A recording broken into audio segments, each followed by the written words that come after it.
the average person, well, let's say a person that's not a writer or not an artist, where do they get their sustenance from, you know? Their sole sustenance, right? And mostly it's from their family, from their kids, from people that they love, people that are close to them.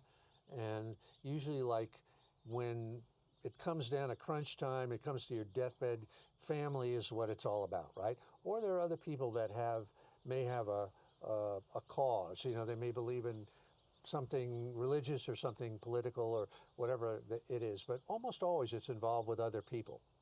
But if you're a writer, you get your sustenance, and this is what makes writers hard to live with. You get, like, I go into that room, that's my office right over there, and I close the door, and Diana, my significant other, my better half, I'm in the office and the door's closed. And what's happened is I'm getting my sustenance from that place that I go to when I'm writing a story, you know? And I'm sure it's the same for a choreographer or a cinematographer or an editor or whatever it is. And in a way, it makes you kind of a monster, because you really are, when all is said and done, that's the most important thing in the world for you. If they took that away from you, you'd be lost, you know? So again, I would say to somebody that wants to be a writer, if that's not your mindset, you may be a person that writes, but you're not a writer, you know? That's the differential. And not that being a writer is a be-all and end-all. I don't think it is. It's kind of a crazy way to live. Like being an athlete is a crazy way to live. So I don't know if that's a piece of advice I would give to anybody. I think it's real. But I would characterize that's the life you're getting into. You know, like there are certain guys on Instagram or on the internet that are real warriors. I mean, warriors fighting wars, right? Career Marines, career Special Forces guys. And their world is war. Right. You know? And if you're the spouse of one of those people, that's a tough life, you know? Right. But I can understand it.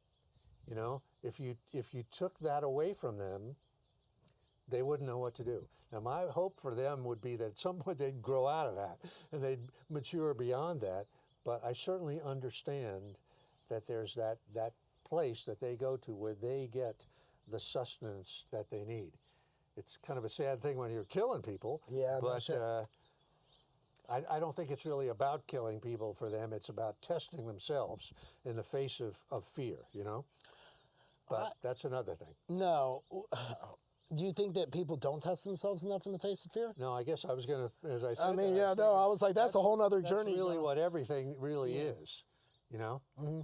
I'd asked you on a podcast because at the time I was looking at life as a series of regrets I was trying to avoid to get to the end, somewhat smiling like, hey, I didn't totally fuck it up. But I never asked you this. What is something you can look back on and say, man, I'm glad I didn't screw that up? Like that landed perfectly, something near and dear to your heart that you're like, I'm glad for whatever reason, that landed smooth. Fix your mic real quick, it's showing. Oh. I just got to flip it in. Yep. There you go. Yeah, no, it's okay. He's master editor, so. I mean, I would say there's certainly a bunch of books that I've written, most of them, where I do feel like they landed good, you know? And whereas a lot of the writing that I did before I started writing books, screenplays and stuff like that, they didn't land good, you know? It wasn't really me.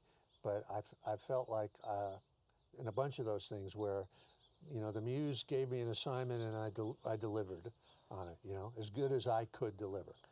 What do you mean it wasn't really you, though? I had about a 10-year career as a screenwriter. Yeah, I remember you told us Steven Seagal, all the crazy stuff. A lot of that stuff. And I was trying hard on all of them, and I wrote a few that were good that never got made, that nobody ever saw. But they were really, like I would pick a genre like a Western. I said, well, let me write a Western. I have an idea for a Western. But in some way, it wasn't the same as the books I've written. The books were coming from another source. You know, I was writing those movies with my head, but once I actually started writing books, they were coming from another place, you know. The place of the heart. Yeah, and they were coming from a mysterious place, you know. I didn't even recognize myself as I was doing them. When you write, do you find that sitting alone is good for you, and you think that most people should actually do more of that? Because that was the one thing, you know, when we had talked about writing the book, you're like, hey, you need to put your ass in that seat. You need to block off the hours and do it. I took it to heart. But there were many times, man, I'd be like, what do I want to do here? And it was very uncomfortable at times sitting by myself and having to just sit there and like wait for it to come to me. Do you think people like avoid that at all costs, which is what maybe skirts them away from the things they should be doing? I suppose that's true. I mean, for me, it's the opposite. It's like when I sit down there and I am alone, that's when I feel like this is where I should be, you know? Mm-hmm. So yeah, I never feel lonely or anything like that in that instance, you know. That's interesting. Because I'm always in the story. I'm with the characters in the story, and a lot of times the characters are realer to me than people in my real life. In fact, they're almost always realer to me than people in my real life. That's interesting. So, and that's where a lot of the sustenance comes from. So when I was writing my book, there were times I really hated myself. Like, and it forced me to dodge, like, wanting to write something. Because I was like, this is already painful enough to type out. Why am I continuing to pull this flesh back? And that was something I was curious about. I didn't know if it was me sitting there by myself or it was me actually having to face what was staring me down. Because what you write is about yourself, at least Right. in Brittle to Unbreakable, is